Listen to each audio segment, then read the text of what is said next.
tarde para você que acompanha a partir de agora ao vivo o Me Chama que eu vou. Olha, daqui a pouco mais informações sobre a paralisação da Polícia Rodoviária Federal. Um protesto. Polícia Federal parada, professores federais estão de braços cruzados e agora a Polícia Rodoviária Federal. Meu Deus do céu! Vamos com informação aqui na Band para você. Me chama que eu vou. Olha, perseguição policial no bairro São José, região noroeste da capital. 4 homens fugiram da polícia e atiraram na viatura.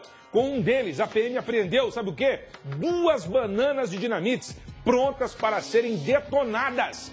Acredite se quiser, os caras atiraram contra a polícia. Na tela!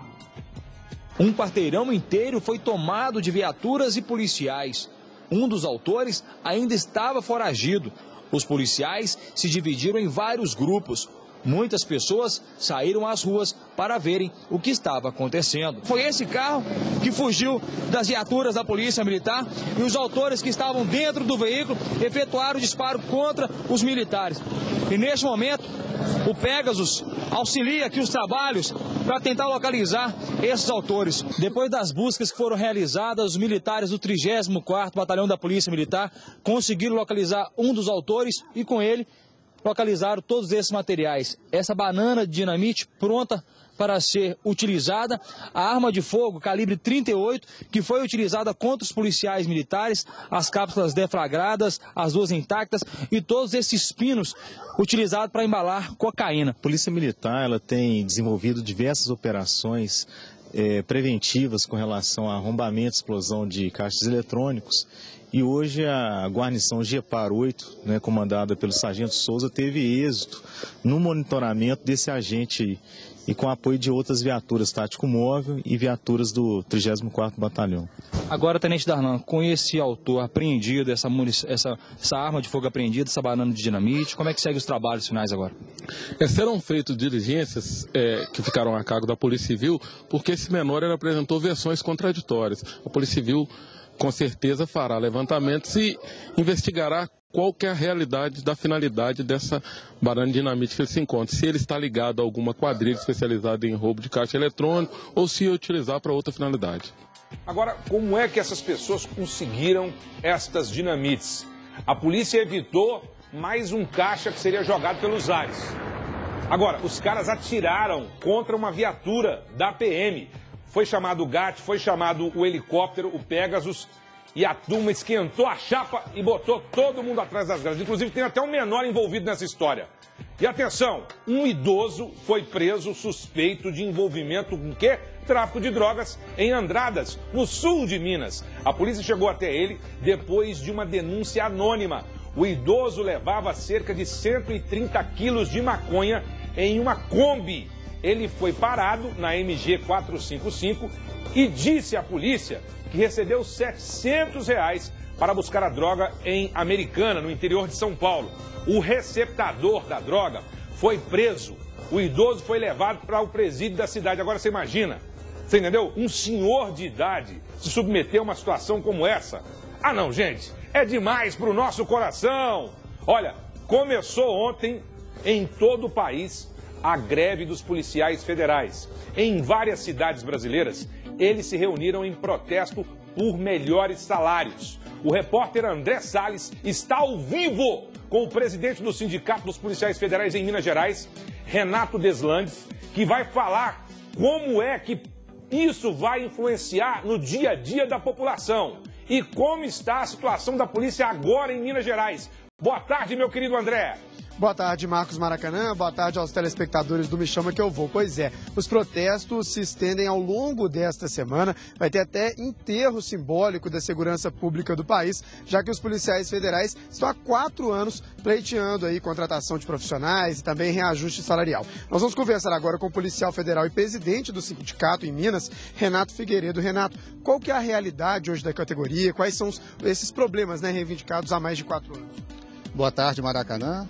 A situação é muito grave. Esse movimento que a gente faz e se iniciou ontem é um apelo, é um grito de socorro, porque a sociedade observa a escalada de violência que assola o país e não sabe como que a Polícia Federal tem sido sucateada nos últimos anos, ou seja, são 4 anos de negociações com o governo federal e a situação é muito grave, porque hoje a gente tem a plena certeza que com esse sucateamento a Polícia Federal não consegue cumprir as suas atribuições que são críticas para a nossa sociedade. O que isso representa na prática? A entrada nos aeroportos é mais fácil, tem menos trabalho de inteligência, entrada nas fronteiras de drogas, armas? Olha, de cara, nos aeroportos internacionais de Rio e São Paulo, existem delegacias com efetivos de 30 a 50 homens. No nosso aeroporto internacional aqui Mineiro, existe um posto, que não é uma delegacia, com 4 plantonistas. Isso é uma aberração, é um insulto à sociedade, certo? E o que acontece? Existe a atribuição constitucional para a Polícia Federal de Polícia Aeroportuária e de Fronteiras. Existe também a atribuição de Interpol e a de combate ao narcotráfico, seja internacional ou interestadual. Então, o que acontece? Aconteceu em abril uma audiência pública na Câmara dos Deputados, onde especialistas, inclusive o diretor da ABIN, já relatou que o Brasil já é um alvo potencial de terrorismo por conta dos eventos internacionais que estão por vir. Então, é uma coisa que assola esse país e de uma gravidade absurda, e a gente assiste nesses últimos 8 anos o governo federal sucateando esses 3 cargos, que é o agente, o escrivão e o papiloscopista da Polícia Federal. Renato, mais cedo, aqui ainda no programa Me Chama Que Eu Vou, a gente estava mostrando mais um caso de pessoas com explosivos, prontos para fazer aquele crime que está na moda, né? Que é a explosão de caixas eletrônicos. O senhor estava falando, isso já é um crime que a Polícia Federal poderia inibir, né? Com certeza, sem dúvida alguma. Esse sucateamento desses 3 cargos está trazendo esvaziamento deles. Porque o que acontece? Há 10 anos, um policial federal de nível superior, carreira típica de Estado, ganhava igual um auditor da Receita, um analista do Banco Central ou um oficial de inteligência da ABIN, que são todas carreiras importantes. Mas depois de 10 anos de governo federal, o que a gente vê é um agente federal ganhando a metade. Então, conforme dados técnicos oficiais do MPOB, do Ministério do Planejamento, somente no ano passado, 140 policiais abandonaram suas funções. Então, é o esvaziamento do órgão, o sucateamento. E é complicado o movimento da Polícia Federal, por quê? Porque grande parte das nossas atribuições são de inteligência, de investigação, de análise, de fiscalização. Então, quem comemora com essa paralisação realmente são os criminosos. Tá certo. Muito obrigado ao Renato Figueiredo, que é o presidente do Sindicato dos Policiais Federais em Minas. E as pessoas que vão pegar agora, utilizar os aeroportos, devem ter atenção, né? Já que essa manifestação é feita, as pessoas vão passar aí por um pente fino mais elaborado, portanto, é importante sair um pouco mais cedo, se planejar, já que esse movimento inclui um pente fino um pouco mais demorado e, claro, um pouco mais minucioso das pessoas. É com você, Maracanã. Ô, André, se você estiver me ouvindo aí, eu gostaria que você reafirmasse uma pergunta aí no que diz respeito a aeroporto. O aeroporto de Confins hoje, ele é completamente fragilizado, sucateado no que diz respeito a investimentos na investigação ali no local de tráfico internacional de drogas. E a gente percebe que é um aeroporto com grande movimentação e ali a Polícia Federal não é valorizada. Eu queria saber dele se isso é verdade. Tá certo. O Marcos Maracanã está fazendo uma pergunta do estúdio, que é o seguinte, ele tá colocando que o Aeroporto Internacional de Confins tem sido uma porta de entrada, né? Para drogas, também falando de armas, ele quer saber se isso é verdade, se realmente acontece esse sucateamento no aeroporto. Acontece não só no aeroporto, como em todo o país, certo? Já é levantado, existem corredores de narcotráfico internacional. E o que acontece? A sociedade, é um apelo que a gente faz à sociedade, que a Polícia Federal que a gente precisa. E a gente observa esse sucateamento. Então, com certeza, não existe segurança aeroportuária hoje no Brasil, muito menos para se você for começar a pensar em grandes eventos como os estão por vir. O senhor estava até falando, com essa fiscalização, esse pente fino maior durante esses dias de manifestação, o que vai ser encontrado lá é de tudo, né? É interessante porque a nossa manifestação de greve ela é mais ou menos ao contrário. Porque quando tem somente 4 plantonistas, que é um absurdo, eles não conseguem dar conta dos serviços.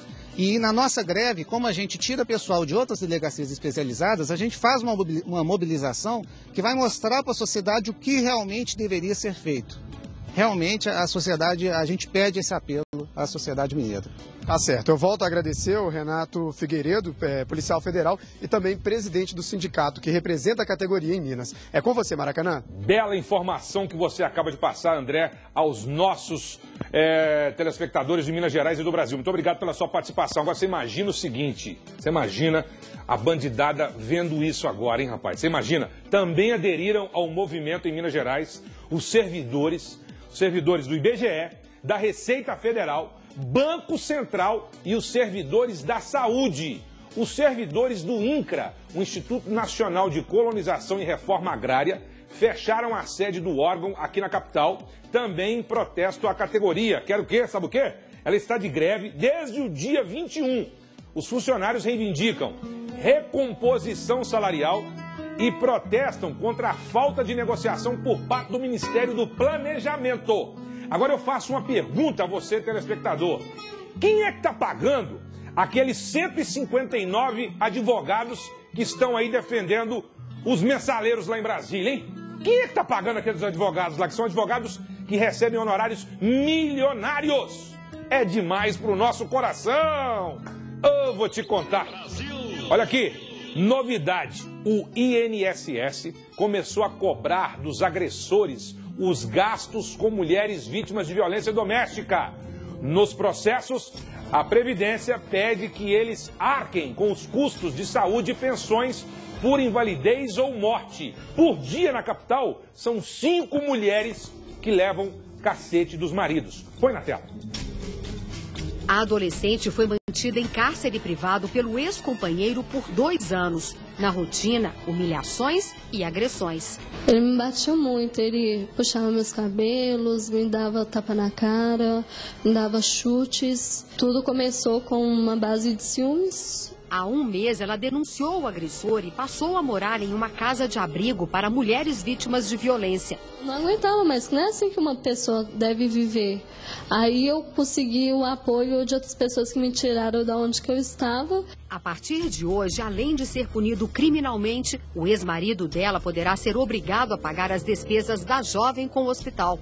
O INSS começou a entrar com ações na justiça para cobrar dos agressores o ressarcimento dos gastos com o sistema de saúde e previdência. Nos 6 primeiros meses deste ano, o Ligue 180, número que atende a denúncias de violência contra mulheres, realizou quase 400 mil atendimentos. Na maior parte deles, houve violência física. Em metade dos casos, as mulheres corriam risco de vida. Os dados divulgados nesta terça-feira mostram ainda que 70% das agressões são cometidas pelo próprio companheiro. Em 42% dos casos, o agressor e a vítima têm mais de 10 anos de relacionamento. Tem que pagar o dinheiro se precisar nos hospitais e tem que, se precisar ser preso, tem que ser preso. Olha aqui, eu disse por dia, não é por dia não, por hora. Por hora, 5 mulheres são vítimas de agressões aqui na capital. O que fazer? Olha, desde que a lei foi criada, 90% das mulheres não denunciam os seus agressores. Ou melhor, 98%, né? Apenas 2% desse número sangrento é que efetua, evidentemente, a denúncia. Agora, vou dizer uma coisa, o que tem de mulher que está me assistindo agora e que sofre calada, aquela agressão psicológica, ela é pior do que a agressão física, porque a agressão física alguém vê e depois denuncia, a psicológica não. Gente, pelo amor de Deus,